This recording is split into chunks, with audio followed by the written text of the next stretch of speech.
Hello, hello, hello. Welcome in. This Birds of a Feather podcast with your boy Q City. Now, 132 to 123 against the 76ers. Got a little dicey at the end there, right? But for the most part, this is the type of win that you expect from your Atlanta Hawks. Hawks came in tonight really, really undermanned. Trey wasn't playing. Karras wasn't playing.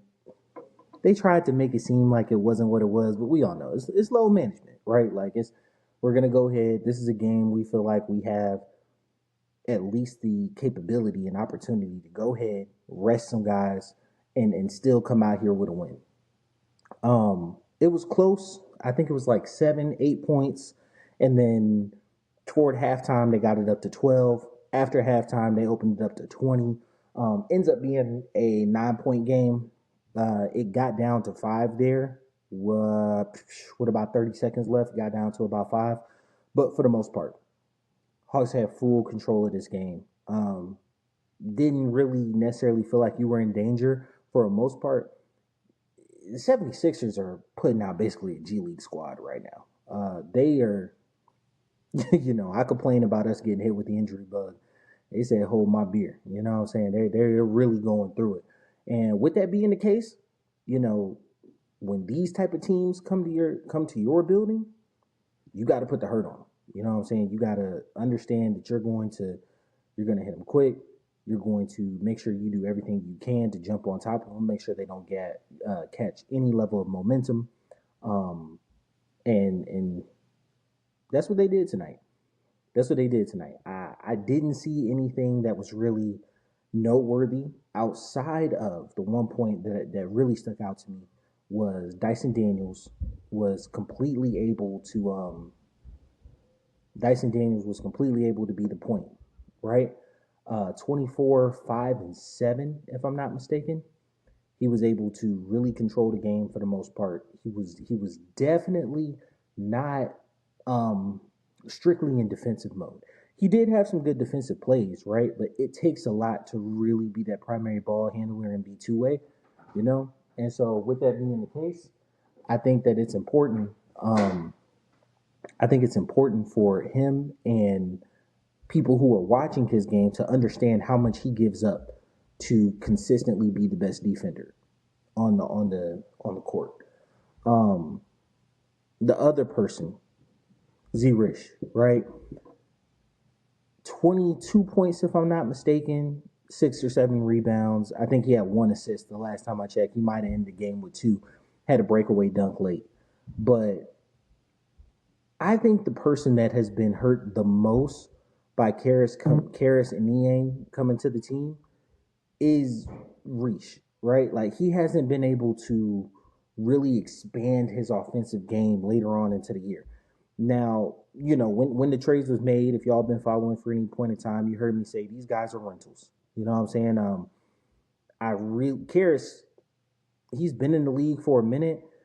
I see him getting a mid-level deal somewhere with a contender, instant offense type guy, and Niang is a premium big who can shoot. So, he's in line for good money. I see the Hawks re-signing one of them? Yes, both of them under no circumstance. Either of them, yeah, I could see where neither of them. I could see a world where they're really just half-season rentals, and they open up that spot for Reach to really expand his offensive game. Jalen coming back too, right? So like, we got people like Veet on the team.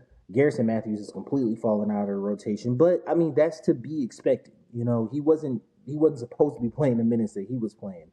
Cason Wallace was back up, from the G League with Trey being out, but like you don't expect him to have heavy minutes. You expect Kobe to stay healthy, one, and really take the lion's share of those minutes, the backup point minutes. So it's like these guys are good. It's fun having them be Hawks. They may help us for this play-in push. And if you're honest, that's where we're probably gonna roll. But if you think about it in the full context of like building a team, we had the number 1 overall pick. You know what I'm saying? Like, yes, it was a lottery system, but we had the number 1 overall pick. And the next season, we're in the play-in. Continue to grow and build from that. We'll be able to grow. We've gotten hit with the injury buzz. We're wasting a roster spot, and I understand it's personal stuff, but I'm just speaking holistically. We're wasting a roster spot. It's we have a lot on our team that can be better, but right now we don't have the pieces in place for us to be better, right? With that being the case, you don't lose to a team like the Sixers. You don't lose to a team like the Sixers. You don't lose to a team like Charlotte, even though they are playing a little better. I ain't gonna lie, and they might mess around, beat Miami tonight. So that'll be a dub. You know what I'm saying? Charlotte is playing a little better, but Brooklyn, those types of teams below you in the standings, you don't play with them. You know what I'm saying? Miami's always going to kind of be a tough out for us just because, they're a tough, gritty team, matchups. All right, cool. You know what I'm saying? We match up well against Boston, Cleveland, top of the East type guys. So if we get in at an 8 seed, because the 6 seed is not mathematically out of us, but realistically, I don't see us hitting the 6 seed, right? I see us being an 8 or the 7 going into the play-in. The 7 is optimistic, right? But then that's Boston in the first round. That's not a great matchup. We played Boston hard, but you get the playoff intensity. Maybe a 5-game series if Trae can go full blown Trae. You know what I'm saying? That six seed would be lovely. Cleveland, I'm gonna be honest with you. I don't have Cleveland is by every measuring statistic the best team. I don't have a bunch of faith in Cleveland as a team. You know what I'm saying? They don't seem to me to be a team that I'm just afraid of seeing in the playoffs. And maybe that's just a fact of haven't seen them tape a deep, long, sustained playoff run. Last year they were second round. You know what I'm saying? Milwaukee ain't no slouch. Not super fond of seeing them in round one, right? And I think they're 3. So it's not ain't nothing sweet at the top of the bracket. You know what I'm saying? Ain't nothing sweet at the top of the bracket. But I do think Cleveland is probably our best matchup. And that sucks to say as the 1 seed. But I could see us getting 2 games off Cleveland just because styles of play. We got wings. They got DeAndre for a wing heavy team.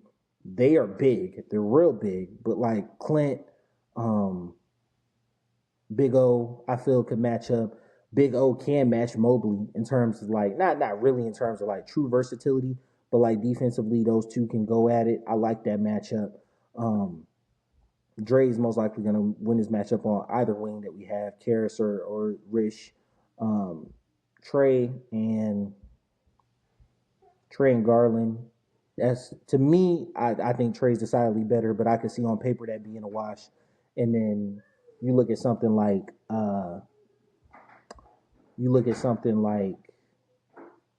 Dyson at the 2 versus Mitchell. Mitchell's gonna get his, right? He's gonna completely go off, but Dyson is defensive stopper. So I like that matchup just a little bit better than anything I'm seeing from playing Boston or playing Milwaukee. But overall, I think we're on the point where we're making that push, right? We're gonna go toward the play-in. It looks like we have 16 games left in the season, right? 16 games left in the season, and then we're gonna hit play-in and playoff basketball. Just real, and I think that's the true difference between NBA and NFL, right? So NFL, once you get in the dance, it's hey, anything can happen any given Sunday, right?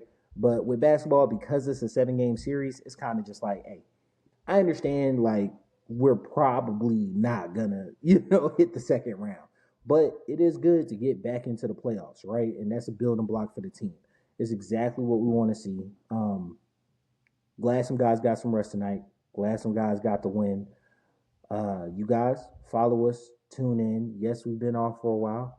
You may notice the background's different. I moved. So we will be back starting tomorrow. I'll be back after each and every Hawks game. Got a bunch of draft content dropping for you. You guys tune in to Birds with a Feather podcast. It's been your boy Q City, and I'm out. Peace.